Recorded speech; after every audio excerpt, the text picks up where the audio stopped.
Subscribe करा महानुभाव प्रतितीपंथ चॅनलला व बेल बटन अवश्य दाबा लेटेस्ट नोटिफिकेशन प्राप्त करण्यासाठी। दंडवत प्रणाम। जय श्री कृष्ण। लीळा चरित्राच्या आजच्या सत्रामध्ये आपण 5 चरित्र पाहणार आहोत, ज्यामध्ये बोडीगंगा समान अनुवादू हे चरित्र आहे। ह्या चरित्रामधून तुम्हाला बोडी आणि गंगा याच्यामध्ये देवानी समानता का सांगितली हे तुम्हाला समजेल। बोडी म्हणजे काय, गंगा म्हणजे काय हेही तुम्हाला या चरित्राच्या माध्यमातून सर्व सविस्तर समजणार आहे। दुसरं चरित्र आहे भटा दुसरेन अन्य व्यावृत्ती निरूपण। स्वामींनी दुसऱ्यांदा भटोबासांना अन्य व्यावृत्तीचं निरूपण केलेलं आहे। त्याचबरोबर तथा पाहले म्हणणे, भटोबास म्हणतात जी जी पाहले, हे पाहले म्हणजे काय नेमकं, भटोबास असं का म्हणतात, कोण्या प्रसंगावर म्हणतात, अशी काय घटना घडते ही आपण सविस्तर त्या चरित्रामध्ये पाहणारच आहोत। देई गावी देऊळ उद्यापनी पातळी आरोगण। डोमेग्रामचं जे स्थान आहे शिन्नस्थळीचं, त्या शिन्नस्थळीच्या स्थानापाशीच गोदावरी नदी वाहते आणि गोदावरी नदीच्या पलीकडून देगाव आहे। त्या देगाव मध्ये एक जुनं हेमाडपंथी मंदिर आहे, दगडी मंदिर आहे।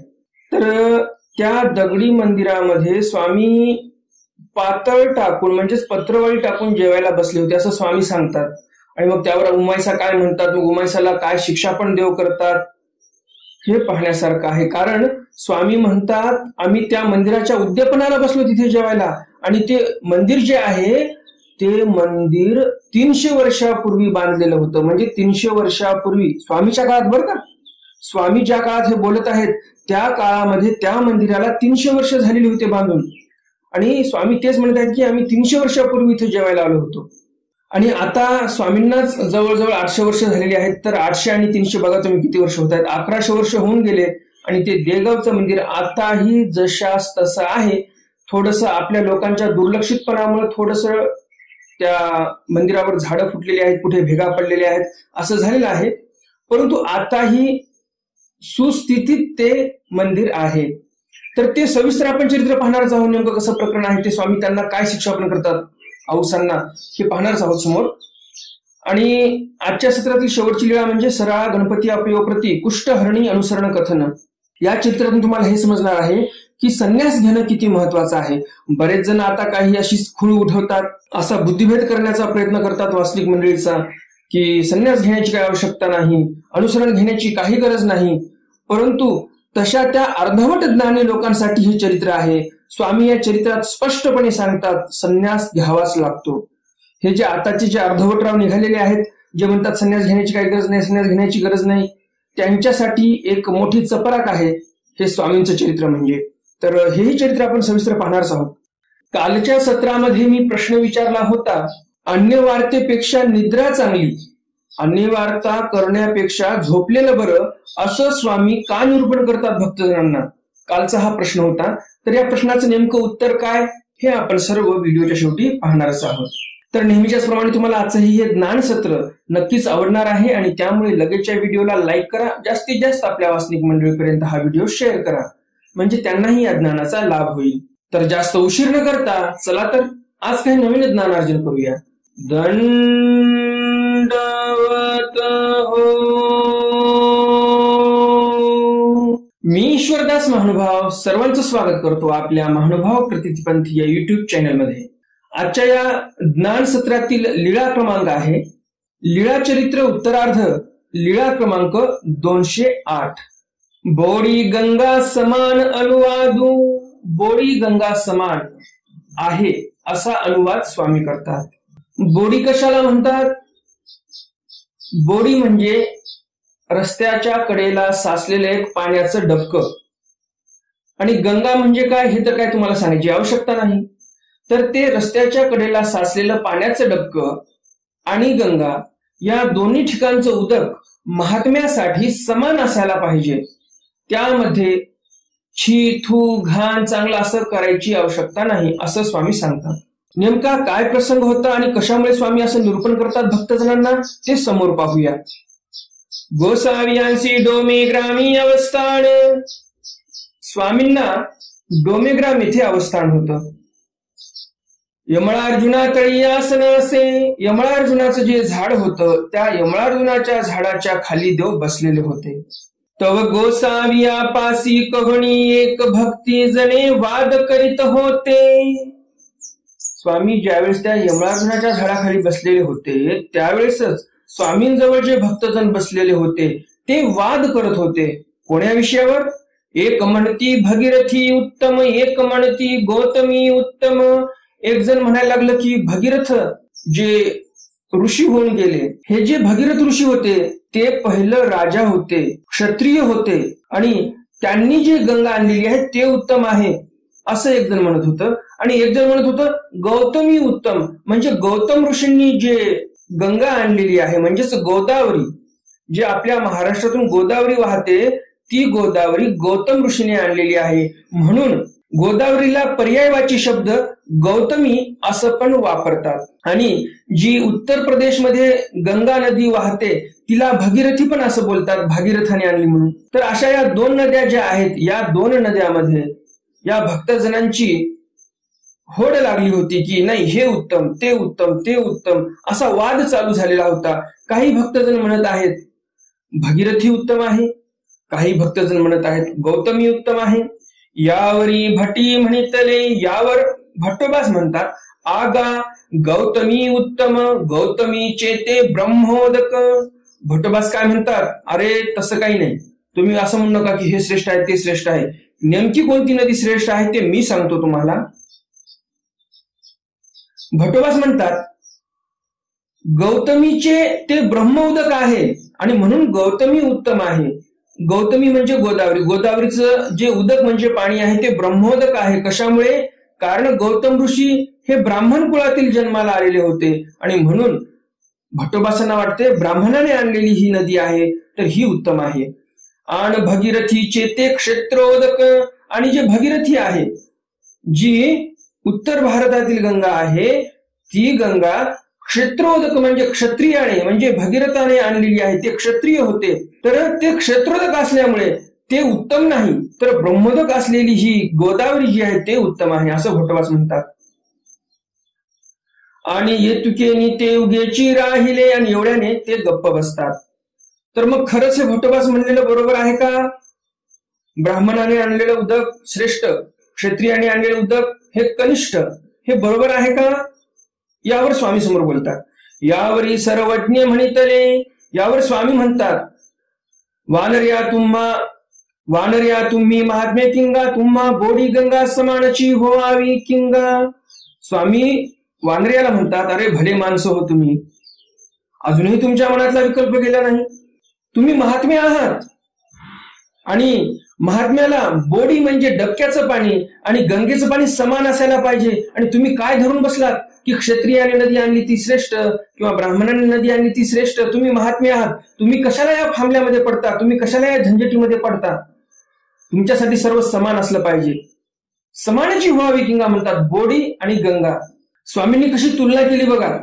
भक्तजन भारतातील दोन मोठ्या नद्यांची तुलना करत होते आणि स्वामींनी कशी तुलना केली? गंगेचं पाणी आणि रस्त्याच्या कडेला साचलेलं पाण्याचं डबकं याची तुलना केली आणि म्हणतात की हे दोन्ही समान राहिले पाहिजे. कारण काय, तुम्ही महात्मे आहात, तुम्हाला काय घेणे देणं कोणी गंगा आणि काय केलं ते. स्वामी असं स्पष्टपणे बोलतात. परंतु काही पाठांमध्ये, नागनाथ पाठ असेल किंवा दुसरे कोणते पाठ असतील, त्या पाठांमध्ये थोडं वेगळं आलेलं आहे. त्या पाठामध्ये स्वामी अनुमोदन देतात भट्टोबासांच्या बोलण्याला की ब्राह्मणाने आणलेलं पाणी श्रेष्ठ आणि क्षत्रियांनी पाणी आणलेलं कनिष्ठ आहे. हे जे भट्टोबास बोलतात त्यावेळेस स्वामी म्हणतात ते तैसेची किंगा. तुम्ही म्हणतात ते बरोबर आहे पण असं बोलू नये असं म्हणतात. परंतु हे जे वाक्य स्वामींच्या मुखात घातलेलं आहे दुसऱ्या पाठांमध्ये ते संयुक्तिक नाही. स्वामी कसे म्हणू शकतात की ते तैसेची म्हणजे ब्राह्मणाने आणलेलं पाणी श्रेष्ठ आणि क्षत्रियांनी आणलेलं पाणी हे कनिष्ठ आहे असं म्हणू शकत नाहीत स्वामी. स्वामी जेने अर्थी म्हणत आहेत की तुम्ही महात्मे किंगा तुम्हा बोडी गंगा समानाची व्हावी किंगा. एवढं स्पष्ट स्वामी सांगत आहेत की तुम्ही या झंझटमध्ये पडू नका, तुम्ही महात्मे आहात, तुम्हाला सर्व समान असायला पाहिजे. परंतु दुसऱ्या पाठामध्ये असं आलेलं आहे. तर ते जे पाठ आहेत ते पाठभेद म्हणून तसेच बाजूला राहू द्या. जर तुमच्याकडे कोणते चरित्र असतील आणि त्या चरित्रामध्ये जर तुम्हाला असं आढळलं की स्वामी असे म्हणत आहेत की भट्टोबास म्हणतात ते बरोबरच आहे, परंतु असं म्हणू नये, हे जर वाक्य तुमच्या चरित्रामध्ये, तुमच्या पुस्तकामध्ये असेल तर ते वाक्य तुम्ही गाळून टाका. कारण परमेश्वर कधीही पार्शलिटी करत नाही, कधीही भेदभाव नाही करत परमेश्वर. आणि त्यामुळे परमेश्वर कधीच म्हणणार नाहीत भटोबासांच्या म्हणण्याला की ते बरोबर आहे तुमचं. परमेश्वर कधीच अनुमोदन देणार नाहीत भटोबासांच्या बोलण्याला की क्षत्रोदक जे आहे ते कनिष्ठ आणि ब्रह्मोदक आहे जे श्रेष्ठ आहे. कारण परमेश्वराच्या दृष्टिकोनात सर्व समान आहेत. आणि तसे स्वामी समोर स्पष्टपणे बोलतात पण की महात्म्याला सर्व समान असलं पाहिजे, हे अशी झंझट सोडून द्या तुम्ही, असं भटोबासांना स्वामी स्पष्टपणे सांगतात. तर त्यामुळे तुमच्या चरित्रामध्ये जरी असं वाक्य असेल, पाठभेदाने असं वाक्य येते कोण्या कोण्या चरित्रामध्ये, तर ते वाक्य योग्य नाही, संयुक्तिक नाही. बाकी तुम्ही ठरवा तुम्हाला काय करायचं ते. नेमका स्वामींचा काय भावार्थ आहे, स्वामींचं काय म्हणणं आहे, मी तुम्हाला सांगितलेलं आहे. मग तुम्हाला काय ठरवायचं, काय घ्यायचं, काय ठेवायचं ते तुम्ही तुमचं ठरवा. तुम्ही स्वतंत्र आहात. उत्तरार्ध लीळा क्रमांक 209. भटा दुसरे अन्य व्यावृत्ती निरूपण. स्वामींनी भटोबासांना दुसऱ्यांदा अन्य व्यावृत्तीचं निरूपण केलेलं आहे. अन्य व्यावृत्ती या शब्दाचा अर्थ काय? सूत्रपाठामध्ये अन्य व्यावृत्ती हे प्रकरण आलेलं आहे, परंतु त्या प्रकरणाचं जे नाव आहे त्या नावाचा शब्दशः अर्थ काय ते अर्थ थोडा पाहूया आणि नंतर आपल्या चित्राला आरंभ करूया. अन्य व्यावृत्ती हा जो शब्द तयार झालेला आहे तो 2 शब्दापासून तयार झालेला आहे. 2 शब्द एकत्रित केले आणि नंतर हा अन्य व्यावृत्ती शब्द तयार झालेला आहे. 2 शब्द कोणते? अन्य हा एक शब्द वेगळा होतो. ज्यावेळेस या शब्दाचा आपण संधी विग्रह केला त्यावेळेस 2 शब्द तयार होतात. एक अन्य शब्द तयार होतो आणि एक व्यावृत्ती शब्द तयार होतो. असे 2 शब्द तयार होतात वेगळे वेगळे ज्यावेळेस संधी विग्रह केला. तर अन्य या शब्दाचा अर्थ काय? परमेश्वराच्या व्यतिरिक्त जे अन्य देवता आहेत त्या देवतांची व्यावृत्ती केलेली आहे इथे स्वामींनी. म्हणजेच त्यांची इथे प्रतिष्ठा नाही, व्यावृत्ती केलेली आहे. म्हणजे त्या देवता या जीवाला मोक्ष देऊ शकणार नाहीत, त्या देवता परमेश्वरासारख्या श्रेष्ठ नाहीत, त्या देवता जीवाला दुःखच देणारे आहेत, हे सर्व सांगणे म्हणजे त्या देवतेची व्यावृत्ती करणे आहे. तर अशा या 2 शब्दापासून अन्य व्यावृत्ती हा शब्द तयार झालेला आहे. डोमे ग्रामी अवस्थान. स्वामी कुठे आहेत? डोमेग्रामलाच आहेत स्वामी. आणि स्वामी डोमेग्रामला असताना काय करतात? गोसावी भटोबासा ते दुसरेनी अन्य व्यावृत्ती निरूपिली. स्वामींनी भटोबासांना दुसऱ्यांदा अन्य व्यावृत्तीचं निरूपण केलेलं आहे. सर्वज्ञ म्हणितले स्वामी म्हणतात चैतन्य देवता होय परी परमेश्वरू नव्हे. स्वामी म्हणतात चैतन्य माया ही देवता आहे परंतु परमेश्वर नाही. असं बोलणं म्हणजेच व्यावृत्ती करणे आहे देवतेची. तर अशी व्यावृत्ती करत आहेत देव. चैतन्य विद्या आदि करुणी सकळा ही विद्या परामोचका बोली जाती. चैतन्य विद्या आदि करुणी म्हणजे चैतन्य विद्या मुख्य करून सकळही देवतेच्या विद्या त्या अपरा आहेत, म्हणजे श्रेष्ठ नाहीत, कनिष्ठ आहेत. अपरा म्हणजे काय? कनिष्ठ आहेत, हीन आहेत परमेश्वरापेक्षा. अमोचका बोली जाती. अमोचक म्हणजे काय? जे मोक्ष देऊ शकत नाहीत. मोचक या शब्दाचा अर्थ काय? मोक्ष देणारा. आणि अमोचक म्हणजे काय झालं तर मोक्ष न देणाऱ्या. तर अशा त्या अमोचका म्हणजे ज्या देवता मोक्ष देऊ शकत नाहीत अशा त्या देवता, त्या देवतेची व्यावृत्ती स्वामी इथे करत आहेत. ज्ञान भक्ती वैराग्य एके मोचके एके अमोचके. पुन्हा स्वामी म्हणतात ज्ञान भक्ती वैराग्य. ज्ञान म्हणजे काय? जे जैसे असे ते तैसे जाणीजे ते ज्ञान. ज्ञान म्हणजे काय? ज्ञानाची व्याख्या काय करतात आपले शास्त्रकार, आपले पक्षकार? ज्ञानाची व्याख्या काय करतात? जी गोष्ट जशी आहे तशीच माहिती करून घेणे त्यालाच ज्ञान म्हणावं.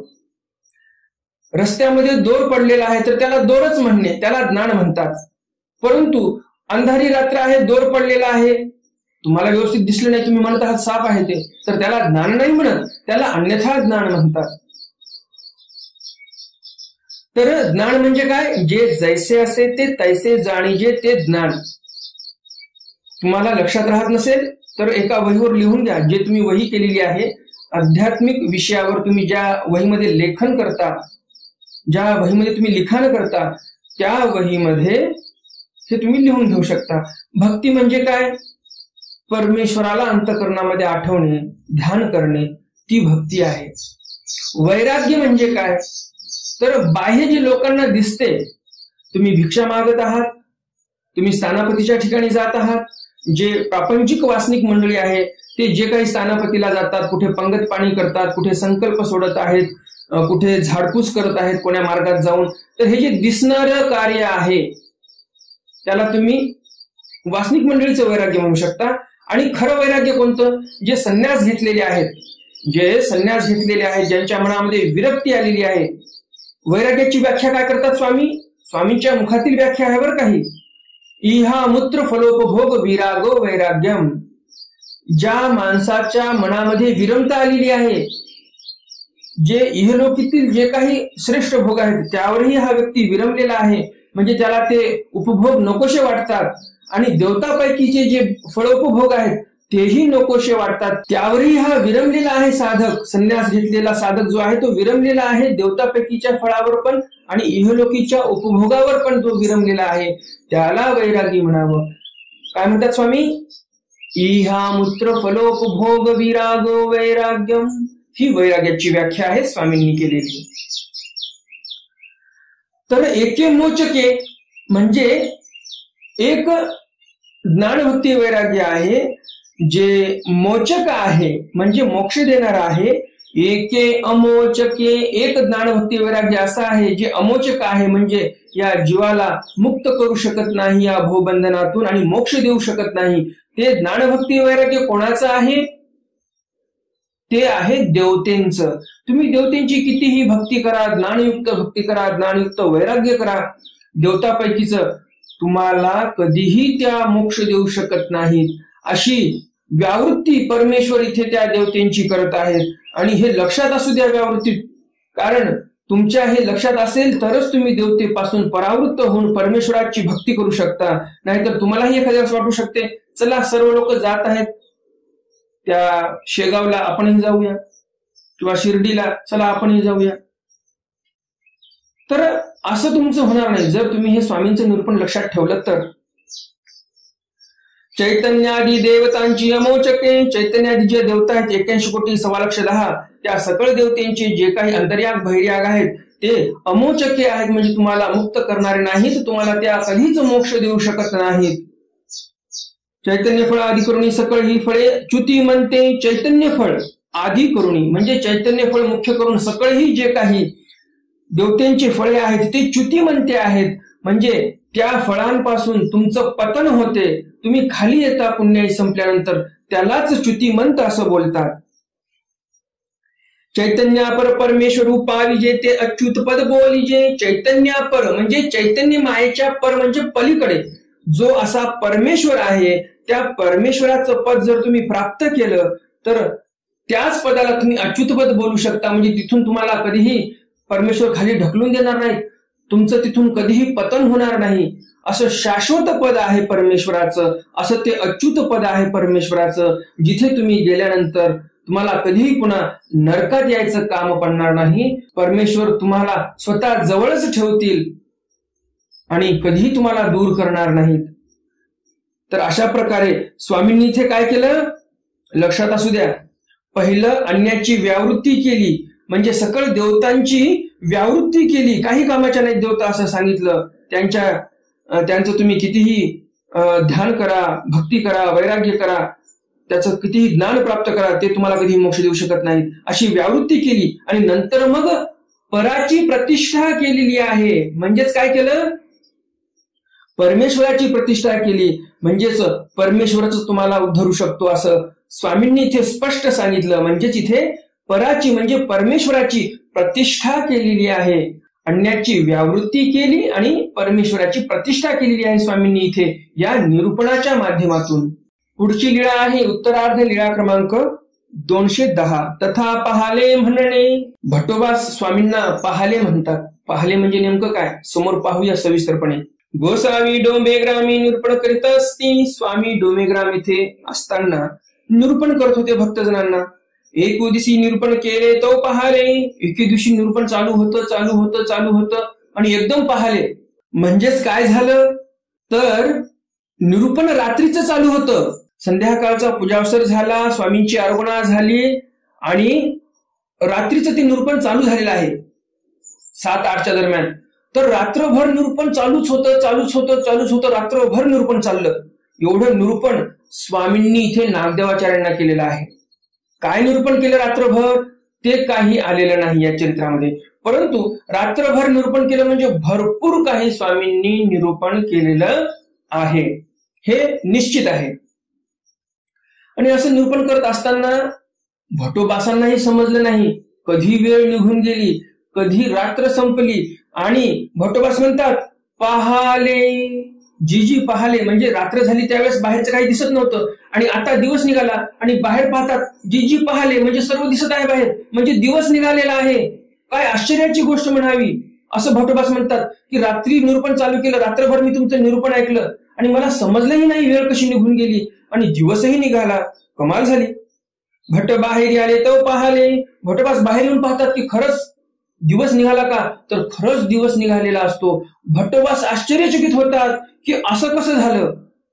रात्र निघून गेली, स्वामींनी रात्रभर निरूपण केलं, मीही ऐकलं आणि मला पण समजलं नाही, रात्र संपून गेली म्हणून. तर जी व्यक्ती जिज्ञासक असते, ज्या व्यक्तीची आवडी असते परमेश्वराच्या ज्ञानामध्ये, ब्रह्मविद्येमध्ये, त्या व्यक्तीला अशी रात्र निघून गेली तरीही कळत नाही. तर आपली पण तशी जिज्ञासा असली पाहिजे परमेश्वराच्या ज्ञानाच्या ठिकाणी. परमेश्वर तर आपल्याला भेटू शकत नाहीत, आता आपण तेवढे फार दैववान नाहीत, तर किमान आपण ब्रह्मविद्याशास्त्र तर घोकलं पाहिजे. तर तेवढी आवडी असायला पाहिजे तर तुम्ही ते ब्रह्मविद्याशास्त्र घोकू शकता. तुम्ही सांगा भटोबासांना खरंच रात्र जागून काढण्याची काही गरज होती का. परंतु तेवढी आवडी संचरलेली होती भटोबासाच्या मनामध्ये की झोप नष्ट होऊन गेली, रात्रभर जागी राहिले. स्वामी काय निरूपण करतात, नवीन काय निरूपण करतात, आतुरता होती मनामध्ये. अशी आतुरता ब्रह्मविद्येच्या ठिकाणी असली पाहिजे तरच ब्रह्मविद्या तुम्हाला प्राप्त होऊ शकते. तर असं हे चरित्र आश्चर्यकारक असं चरित्र आहे. मग भटोबास म्हणतात जी पाहाले, जी दिवस निघालेला आहे असं भटोबास स्वामींना म्हणतात. सर्वज्ञ म्हणितले स्वामी म्हणतात येथोनी तुम्हा पाहालेची बहुत. स्वामी म्हणतात भले माणसं हो, तुम्हाला फक्त दिवस निघाला त्याच आश्चर्य वाटत आहे. पुढे स्वामी पुन्हा एक आश्चर्याची गोष्ट सांगतात. पुरुषाची भेटी युगे जाती. जर सिद्ध साधक पुरुष आहे एखादा तर त्याच्या भेटीसाठी युगेच्या युग निघून जातात, तेव्हा कुठे त्या सिद्ध साधकाची भेट होत असते. आणि तुम्ही ते एका रात्रीची गोष्ट करता. इकडे युगेच्या युग निघून जातात तरी सिद्ध साधक लोक लवकर भेटत नाहीत, वाट बघत उभं राहावं लागतं. भटोबासांना काय कळत नव्हतं स्वामी काय म्हणत आहेत, नेमकं कोणते सिद्ध साधक, कोण उभं होतं त्या सिद्ध साधकाच्या दर्शनासाठी आणि कसे युग निघून गेले, काही त्यांना संदर्भच लागत नव्हता. तुम्हालाही संदर्भ लागला नसेल. तर मग याच प्रसंगावर भटोबास पुन्हा प्रश्न करतात. भटी पुसिले भटोबास विचारतात ते कैसे जी, ते कसं काय बरं. सर्वज्ञ म्हणतील कहणी एकू राव पुरुषाची भेटी निघाला. कोणीतरी एक राजा होता, तो एका सिद्ध साधकाच्या भेटीला निघालेला आहे. आपला पाईक परिवार पहिरा राहाविला. सिद्ध साधकाचं ठिकाण आलं जवळ. जे काही त्या राजाचा पाईक परिवार होता, जे काही सोबत सैन्य होतं, जे काही परिवार असेल ते सर्व बाहेर उभा केलेला आहे. आपण पुढारा गेला. जिथे सिद्ध साधक आहेत ते त्यांच्या ठिकाणावर हा राजा पोहोचला. तो पुरुषाची काष्टी लागली असे. त्या पुरुषाची काष्टी लागलेली होती, म्हणजे तो पुरुष समाधीमध्ये गेला होता. काष्टी विसर्जेल मग मी नमस्कारू करीन. राजा काय म्हणतो, यांची काष्टी विसर्जली म्हणजे समाधी भंगली की मग मी यांना दंडवत करणार, नमस्कार करणार. मग काष्टी विसर्जली, मग नमस्कारू केला. मग नमस्कार केला त्या राजाने त्या सिद्ध साधकाला. अनुज्ञा पुसली. कशाची, की आता आम्ही जातो घरी, अशी अनुज्ञा पुसली. निघो बैसला. तो राजा निघायला लागलेला आहे. तेही म्हणितले के जा तू असा. तो सिद्ध साधक पुरुष म्हणतो, राजे हो, तुम्ही कुठे जात आहात? ना माझा पायकू परिवारू पहरा उभा असे. हा सिद्ध साधक प्रश्न विचारतो आणि हा राजा उत्तर देतो. हा राजा काय म्हणतो त्या सिद्ध साधकाच्या प्रश्नावर, की माझा जो पायिक परिवार आहे तो बाहेर उभा आहे, त्यामुळे मी जात आहे. तेही म्हणितले ते हे युगची नव्हे. तो सिद्ध साधक म्हणतो, अहो, कोण्या युगामध्ये तुम्ही वावरत आहात? तुमचं युग केव्हाच निघून गेलं. तुमचा पायिक परिवार राहिला नाही, तुमचं राज्य राहिलं नाही, तुमची राजधानी राहिलं नाही, काही एक राहिलं नाही. तुम्ही इथे उभे होतात त्या वेळामध्ये अक्षरशः युगच्या युग निघून गेलेले आहेत. हा प्रसंग स्वामी भटोबासांना सांगतात आणि म्हणतात की तुम्हाला तर रात्र गेली त्याचं आश्चर्य वाटत आहे. इकडे त्या सिद्ध साधकाच्या दर्शनासाठी या राजाचे युगेच्या युग निघून गेले, घरचा पायिक परिवार संपला, राज्य वैभव संपलं, सगळं युग निघून गेलं आणि तुम्ही एका रात्रीचं घेऊन बसलात. आता प्रश्न असा पडतो की या चरित्रातील जे सिद्ध साधक आहेत ते कोण आहेत? तर ते पण एक ईश्वर अवतारच आहेत, जे आपण 5 अवतार म्हणतो. मानवभाव पंथातील 5 अवतार पंचकृष्ण आपण म्हणतो, परंतु त्या 5 अवतारा व्यतिरिक्त पण ईश्वर अवतार भरपूर झालेले आहेत. कारण परमेश्वराचं काम मोठं आहे. जीवधरणाचं, एवढी मोठी सृष्टी जीवधरणासाठी तयार केली आणि मग तुम्हीच विचार करा, परमेश्वराने फक्त 5च अवतार धरले असतील का? नाही, खूप अवतार आहेत. फक्त आपल्याला जे माहिती आहेत ते फक्त हे 5 अवतार आहेत, बाकी या व्यतिरिक्त खूप आहेत. तर या 5 अवताराच्या व्यतिरिक्त ह्या चरित्रातील जे अवतार आहे, जे सिद्ध साधक आहे, ज्या सिद्ध साधकाच्या दर्शनाला तो राजा गेलेला आहे, तो सिद्ध साधक म्हणजे पण ते एक ईश्वर अवतारच होते. आणि म्हणून त्या राजालाही कळालं नाही, युगाच्या युग निघून गेले तरी पण, कारण ते ईश्वर अवतार होते आणि ईश्वर अवताराची इच्छा होती तशी, आणि म्हणून या राजाला कळालं नाही युग निघून गेले तरी. हे त्या सामर्थ्याचे कार्य होते. त्या राजाला ईश्वर अवताराकडून देहविद्या किंवा देहविद्येची स्थिती झाली असावी असं काही पाठांमध्ये आलेलं आहे, असं काही महानुभाव म्हणतात, किंवा चैतन्य विद्येची स्थिती झाली असावी असंही म्हणतात. म्हणून अनेक युग गेली असताही त्या राजाला माहीत पडले नाही की किती युग निघून गेले, किती वेळ गेली. पण अडचण इथे एक येते की तिन्ही दातृत्व दृष्टीद्वारे होतात आणि ईश्वराची काष्टी लागली. या चरित्रामध्ये आपण पाहिले की ईश्वराने काष्टी लावलेली आहे, समाधी लावलेली आहे आणि त्यांनी आपले नेत्र पण उघडलेले नाही. ते जे सिद्ध साधक आहेत ते डोळे लावून बसलेले आहेत. मग दृष्टीद्वारे तर दान वर्तन नाही तिथं त्या देहविद्येचं किंवा जे काही त्यांना चैतन्य विधीची स्थिती झाली वगैरे असं जे आलेलं आहे पाठभेदामध्ये, तसं होण्यासाठी दृष्टी तर उघडली नाही. मग आता झालं काय नेमकं? ना एकतर अपवाद म्हणून असं दातृत्व देवाने केलं असावं असं म्हणता येईल, किंवा अन्यत्रीच्या मापातून जडांतून जे काही सामर्थ्य आहे त्या सामर्थ्याचं इथे दातृत्व देवाने केलेलं आहे आणि त्याची स्थिती दिलेली आहे असं आपण म्हणू शकतो. तेने करूनच त्या राजाचे जे वळीत पळीत, म्हणजे डोक्याचे केस पांढरे झाले नाही, चेहऱ्यावर सुरकुत्या पडल्या नाही, युगाच्या युग निघून गेले, परंतु हा जागच्या जागी आहे, जशाच तसा आहे, म्हातारा पण झाला नाही, काहीच नाही. वळीत म्हणजे काय? चेहऱ्यावर सुरकुत्या पडणे. ज्याप्रमाणे माणसाचं वय वाढत जाते त्या प्रमाणात चेहऱ्यावर सुरकुत्या पण पडतात, त्याला वळीत म्हणतात. आणि पळीत म्हणजे काय? केस पिकणे, त्याला पळीत असं बोलतात. तर या राजाचे केस पण पिकले नाही आणि चेहऱ्यावर सुरकुत्या पण पडल्या नाही, आणि म्हणून आपण असं म्हणू शकतो की परमेश्वराकडूनच त्याला तिथे काहीतरी दातृत्व झालेलं आहे आणि म्हणून युगच्या युग गेले तरी पण तो तिथेच थांबून होता. तर प्रश्न असा पडतो, परमेश्वर तिथे एकाच ठिकाणी असे युगच्या युग जाईपर्यंत तिथेच बसून का होते? ह्यामागचं कारण असं आहे, जिथे ते परमेश्वर अवतार बसले होते तिथे जडत्वीचा जीव संपादलेला होता. एक कणवेचा जीव होता, त्याला जडत्वाच्या नरकामध्ये देवतेने टाकलं होतं, परंतु त्या जीवाची कणव एवढी जबरदस्त होती की अक्षरशः तुम्ही विचार करा, एका जीवाचं दुःख थांबवण्यासाठी अक्षरशः परमेश्वराने एक अवतार घेतला आणि जिथे ते जीव आहे, दुःख भोगत आहे जडत्वामध्ये, तिथे जाऊन देव बसले. आणि सिद्धांत असा आहे, जिथे परमेश्वर बसले त्या ठिकाणी कोणतीही देवता कोण्याही प्रकारचं कोण्याही जीवाला दुःख भोगू शकत नाही. आणि तिथे तर जडत्वीचा जीव आहे आणि जडत्वीचा जीव इकडून तिकडे हलू शकत नाही, कारण तो जडत्वामध्ये आहे. जडत्व म्हणजे काय? दगडा धोंड्यामध्ये परमाणूमध्ये एका जीवाला घालतात आणि त्याला भयंकर असे दुःख भोगवतात देवता, आणि त्याच परमाणूवर त्या दगडावर देव बसलेले आहेत, परमेश्वर अवतार बसलेले आहेत. तर तिथे ते देवता दुःख देऊ शकत नव्हती त्या जीवाला. त्या जीवाने कणव तशी जोडली होती आणि माऊली पण बघा देवाचं की त्या जीवाने कणव जोडलेली आहे. म्हणून अक्षरशः परमेश्वराने एक स्पेशल अवतार त्या जीवासाठी धारण केला आणि देव तिथे जाऊन बसलेले आहेत. त्याचं जडत्व संपेपर्यंत देव तिथेच बसले होते. ते काळ मर्यादा संपेपर्यंत देव तिथेच बसले होते आणि त्या जीवाला किंचितही दुःख होऊ दिलं नाही देवाने. आणि काळ मर्यादा संपली की देवतेला तिथून ते काढावं लागलं त्या जीवाला. तर परमेश्वर एवढी दया मया करतात या जीवावर. या चरित्रातून तुम्हाला लक्षात आलं असेल. तर मला पुन्हा हेच सांगायचं की एकनिष्ठतेने परमेश्वराची भक्ती करा. बघा परमेश्वर किती या जीवाची कणव करतात आणि एका जीवासाठी परमेश्वराने साक्षात अवतार धारण केला आणि त्याचं दुःख तिथे थांबवलेलं आहे. खूप महत्वपूर्ण चरित्र आहे हे. स्मरणात असू द्या की परमेश्वर या जीवासाठी काय एक करू शकत नाही. उत्तरार्ध लीळा क्रमांक 211. देई गावी देव उद्यापणी पातळी आरोगण. देगावच्या ठिकाणी एक मंदिर होतं. त्या मंदिराच्या उद्यापनाच्या वेळेला स्वामी तिथे पत्रवाळी टाकून जेवायला बसले होते.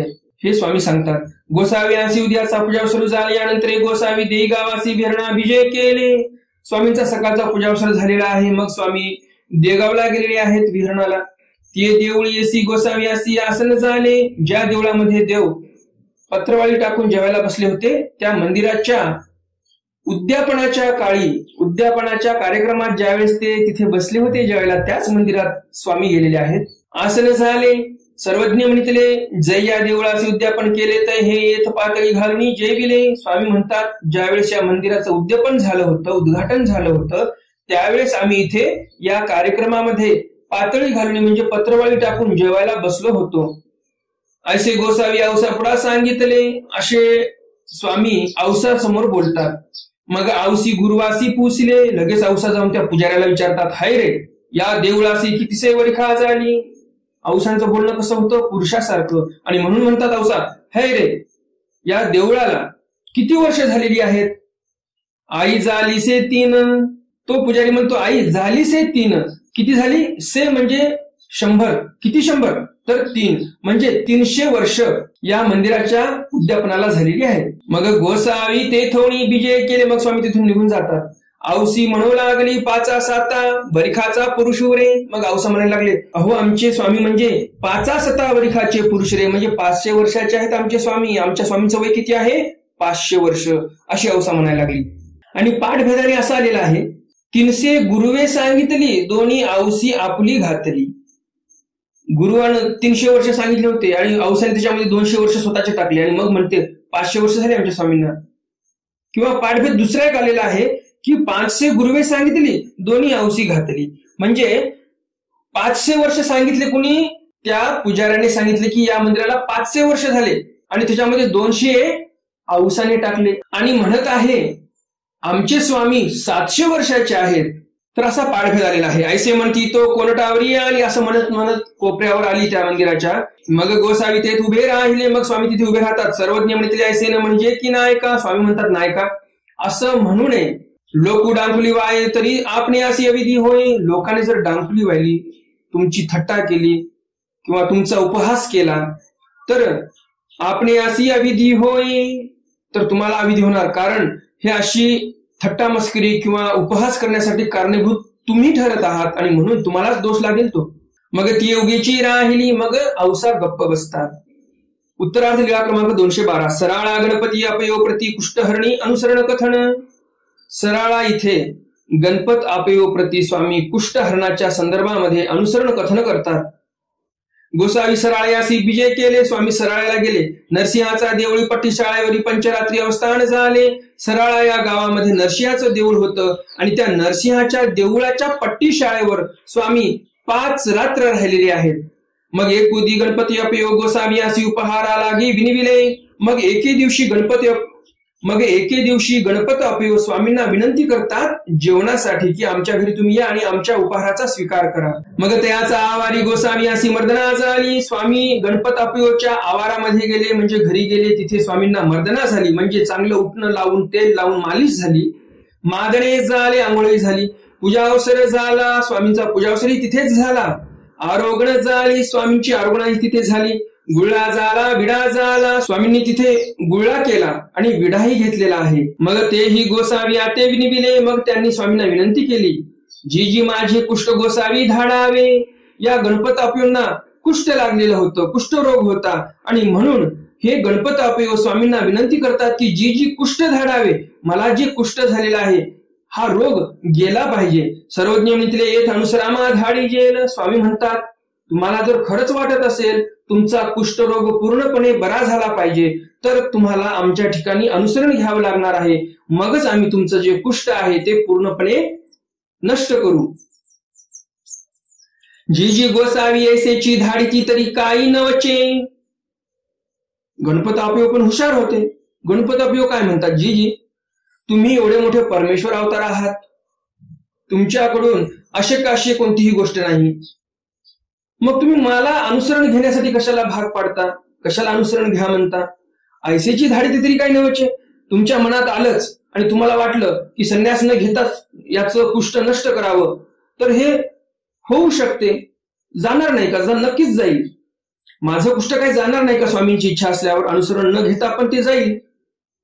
तर मग असंच तुम्ही माझं कुष्ठ का धाडत नाही, का नष्ट करत नाहीत, मला या बिमारीपासून का मुक्त करत नाहीत अनुसरण न घेता. सर्वज्ञ म्हणते स्वामी म्हणतात ते येथची खावणी किंगा. स्वामी सरळ एका वाक्यात उत्तर देतात की ते येथीची खावणी म्हणजे ते आमची प्रवृत्ती आहे, आमची इच्छा आहे ती. आणि तुम्ही सांगा एखाद्या व्यक्ती म्हणत असेल की आमची इच्छा आहे, हे काम केलं तर मी तुमचं काम करणार. आता या उत्तरावर तुम्ही पुन्हा प्रश्न विचारू शकता का? इच्छा आहे त्याची. तसंच परमेश्वर इथे म्हणत आहेत, स्वामी म्हणत आहेत की आमची इच्छा आहे की प्रत्येक जीवानं आमच्या ठिकाणी अनुसरण घ्यावं, तरच आम्ही त्यांना रोगापासून मुक्त करू. जी जी मी अमरी आणि राख सेवितेने काही होईल. मग हा गणपत आपयो असं नाही म्हणत की ठीक आहे मला रोगापासून मुक्तता पाहिजे, मी तुमच्या ठिकाणी अनुसरण घेतो, असं नाही म्हणत. तर औषधोपचार विचारतो. काय म्हणतो हा? अमरी आणि राख. अमरी म्हणजे काय? जो अमरवेल असतो, झाडांवर असतो बघा, एकदम अशी लांब काडी असते, झाडावर अशी टाकली ती की आपोआप वाढत राहते, तिला जमिनीत मुळ्या जाव्यात असं काही नाही, ती परावलंबी आहे.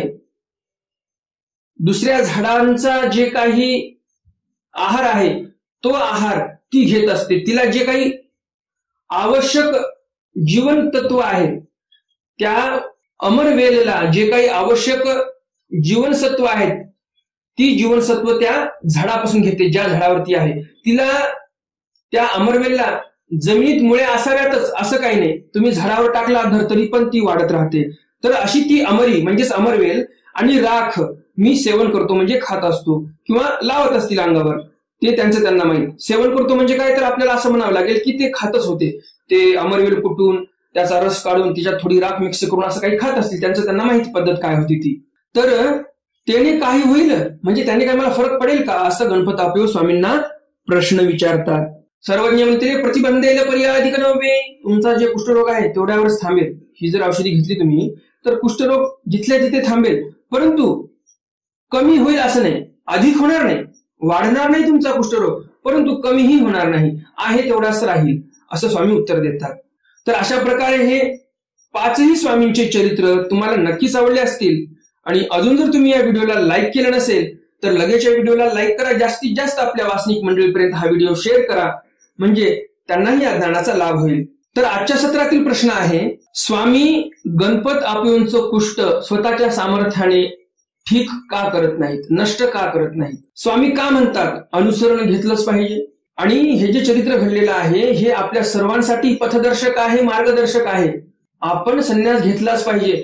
जे काही हल्ली नवीनच एक विचार या मांडवा पंथामध्ये प्रचलित होत आहे, काही लोक आपल्या वासनिक मंडळींचा बुद्धिभेद करत आहेत की अनुसरण घेण्याची काही गरज नाही, तर त्यांच्यासाठी हे चरित्र महत्वाचं आहे असं जर कोणी म्हणत असतील तर त्यांच्यासाठी हा व्हिडिओ फॉरवर्ड करा, त्यांना शेअर करा आणि बघा म्हणा स्वामींनी इथे स्पष्ट सांगितलेलं आहे की तुम्हाला संन्यास घ्यावाच लागणार आहे, असं स्पष्ट स्वामींनी सांगितलेलं आहे या चरित्रामध्ये. हे चरित्र तुम्ही प्रमाण म्हणून त्यांना दाखवू शकता, त्यांना तुम्ही शेअर करू शकता हा व्हिडिओ. तर आजच्या सत्रातील एकच प्रश्न आहे, स्वामींनी गणपत आपयोचं कुष्ठ का धाडलं नाही, या मागचं काय कारण होतं? तर आता पाहूयात आपण कालच्या सत्रातील प्रश्न, त्याचं उत्तर. कालच्या सत्रामध्ये मी प्रश्न विचारला होता, अन्य वार्तेपेक्षा निद्रा चांग असं स्वामींनी निरूपण केलं सर्व भक्तजनांना. या मागचं कारण काय होतं, का स्वामी म्हटले अन्य वार्ता करण्यापेक्षा झोपलेलं बरं? या प्रश्नाचं उत्तर असं आहे, अन्य वार्ता जर तुम्ही करत बसलात तर तुमच्या जीवनातील अनमोल वेळ तुम्ही एक वायपट कामासाठी घालत आहात. तुम्ही गप्पा करत आहात म्हणजे साहजिकच आहे, तुमच्या तोंडातून जे गरम वाफ निघत आहे त्यामुळे सूक्ष्म जंतूंची हिंसा होत आहे.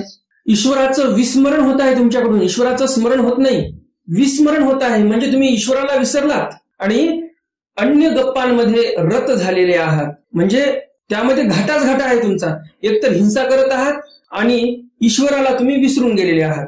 म्हणजे घाटाच घाटा, तोटाच तोटा. आणि या घाट्यापासून, या तोट्यापासून आपला साधक वाचला पाहिजे म्हणून स्वामींनी इथे अन्य वार्तेपेक्षा झोपलेलं बरं असं सांगितलेलं आहे. झोपल्यानंतर किमान तुमचं डोकं तर शांत होईल.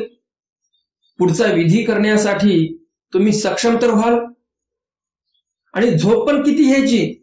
सीमित मात्रामध्ये, लिमिटेड झोप घ्यायची आहे.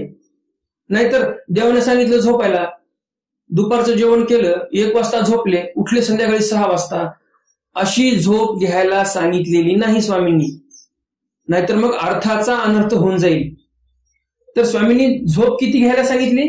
अन्य वार्ता करण्यापेक्षा एखादा घंटा झोपलं तर काय हरकत नाही. नाहीतर बस देवाने सांगितलं झोपायचं, झोपा किती पण, असा अर्थ नाही.